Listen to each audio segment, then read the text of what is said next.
Hello good drama followers. जैसा कि हमने लास्ट एपिसोड में देखा था, यून ने रियू को रिजेक्ट कर दिया है। रियू घर आकर बहुत रोती है। उसकी फ्रेंड उसे रोने की वजह पूछती है, लेकिन रियू उसे कुछ नहीं बताती। फिर वो अपने बेड पर आकर लेट जाती है और रियू यून की बातें याद करके रोने लगती है। वह कहती है कि कल 1000वां दिन है, कल ही पता चलेगा कि तुम मुझ पर इंटरेस्ट ले रहे थे या नहीं। तुम्हारी आंखों ने तो बता दिया था कि तुमने झूठ बोला है मुझसे। इधर यून को सोते हुए रियू की बातें याद आ रही थी और जू की मौत वाला हादसा भी अपने सपने में दिखाई दे रहा था। उसे यही याद आ रहा था कि कैसे जू की मौत हो गई, पर यून कुछ ना कर सका। वो याद करते हुए जाग जाता है और फिर वो सो नहीं पाता। अगली सुबह रियू काफ़ी जल्दी ही पहाड़ पर जाने के लिए निकल पड़ती है, क्योंकि आज उसका 1000वां दिन था।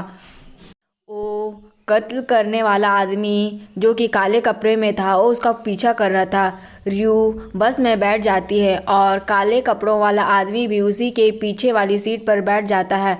बाद में जाही अपने डॉग एलेक्सा को हॉस्पिटल ले जाने आता है। वह अपनी डॉग को ले लेता है और पूछता है कि आज डॉक्टर रियू क्यों नहीं आई। वो कहती हैं कि आज उसके लिए एक स्पेशल दिन है, इसलिए वो छुट्टी पर है। जाही ओके बोलकर हॉस्पिटल से जाने लगता है तो बारिश शुरू हो जाती है।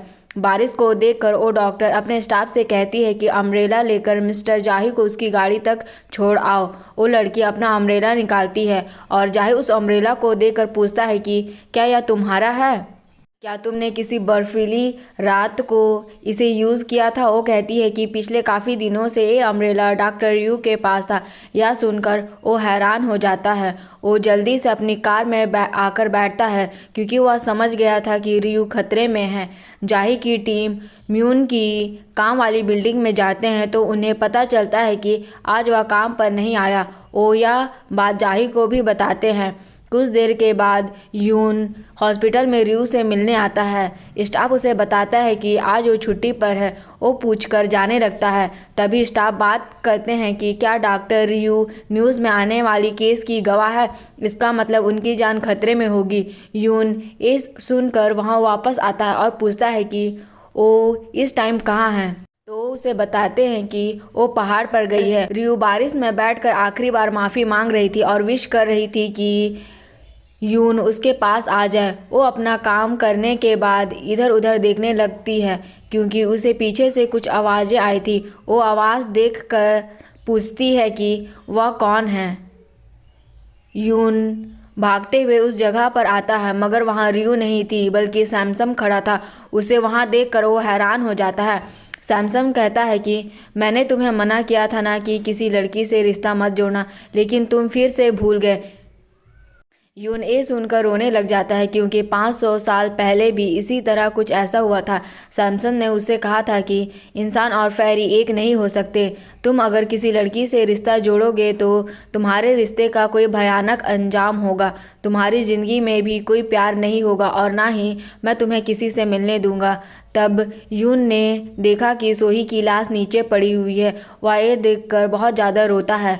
सैमसन बोलता है कि तुम उन लड़कियों से दूर रहा करो, वरना किसी के लिए अच्छा नहीं होगा। सोही की मौत को याद करके वह गुस्से में आ जाता है और कहता है कि आज मैं तुम्हें मार डालूंगा। यून उस पर हमला कर देता है, लेकिन वो उसे छू नहीं पाता। वह अपनी जगह पर ही जम जाता है। यून का पूरा जिस्म जलने लग जाता है और उसके पंख राख बन जाते हैं। उसके सारे जिस्म पर कट्स भी लग जाते हैं, लेकिन वो फिर भी सैमसन को मारने की कोशिश करता रहता है।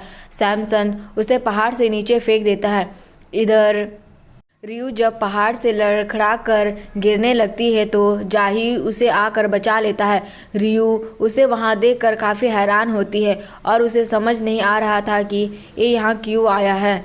इधर यून अपने जख्मी जिस्म के साथ ही पुलिस स्टेशन आकर गुमशुदगी की रिपोर्ट लिखवाने आया था रियू की। वहाँ मौजूद सारे लोग उसे देखकर डर गए थे, क्योंकि उसके अपने जिस्म पर हर जगह जख्म थे। जाही रियू को बता देता है कि तुम जिस औरत से उस रात होटल में मिली थी वो अभी लापता है। तुम उस केस की गवाह हो, इसलिए कातिल गवाहों को मारने के लिए तुम्हारे पीछे भी आएगा। यह सुनकर रियू को अफसोस होता है और उसे याद आता है कि उसने उनसी के पास वाकई ही एक काले कपड़े वाले आदमी को आते हुए देखा था। वो यह बात जाही को भी बताती है, मैंने वहाँ किसी को देखा था। उधर पुलिस ऑफिसर यून से पूछताछ कर रहे थे, गुमशुदी होने वाली लड़की तुम्हारी क्या लगती है? वो कहते हैं कि मेरा उससे कोई रिश्ता नहीं है। वो पूछता है कि तुम उस लड़की की रिपोर्ट क्यों लिखवा रहे हो जिसके लिए तुम कुछ नहीं लगते। तभी रियू जाही के साथ पुलिस स्टेशन आती है और वो भी यून के जन्म को देखकर हैरान होती है। रियू आकर पूछने लग जाती है कि तुम्हें इतने जख्म कैसे लगे, क्या तुम्हारी किसी से लड़ाई हुई है? यह देखकर पुलिस ऑफिसर कहता है कि तुम्हारी गर्लफ्रेंड ने तुम्हारा फ़ोन नहीं उठाया तो क्या तुम रिपोर्ट लिखवाने आ जाओगे। जाही उसे बताता है कि वो दोनों कपल नहीं हैं, मगर वो पुलिस ऑफिसर उसकी बात नहीं मानता। पुलिस ऑफिसर कहता है कि अपना प्यार वाला ड्रामा बंद करो और घर जाओ। जाही फिर से बताता है कि वो कपल नहीं है।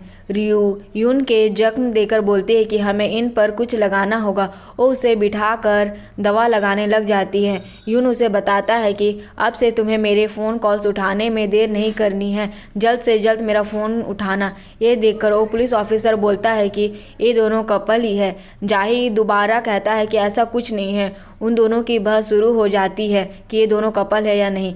तभी वहाँ सीनियर ऑफिसर दास आकर यून को देखते हैं और उनसे पूछते हैं कि सर आपके साथ क्या हुआ, आपको हॉस्पिटल जाना चाहिए। यह देखकर सभी हैरान हो जाते हैं कि सीनियर ऑफिसर ने यून को सर कहा। सभी ऑफिसर कुछ देर उन्हें घूरते हैं और बाद में बात करने लग जाते हैं कि ऑफिसर तो यून से बड़ी उम्र के हैं, फिर वो उससे इस तरह बात क्यों कर रहे हैं जैसे यून उनसे बड़ा हो।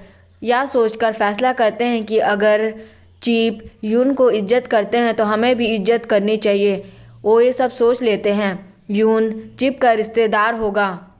जाही यून से कह रहा था कि अब तुम हॉस्पिटल जाओ, मैं सेफली रियू को घर पहुंचा दूंगा। यून कहता है कि तुम अपना टाइम कातिल को पकड़ने में लगाओ और गवाहों को यहाँ लाना बंद करो।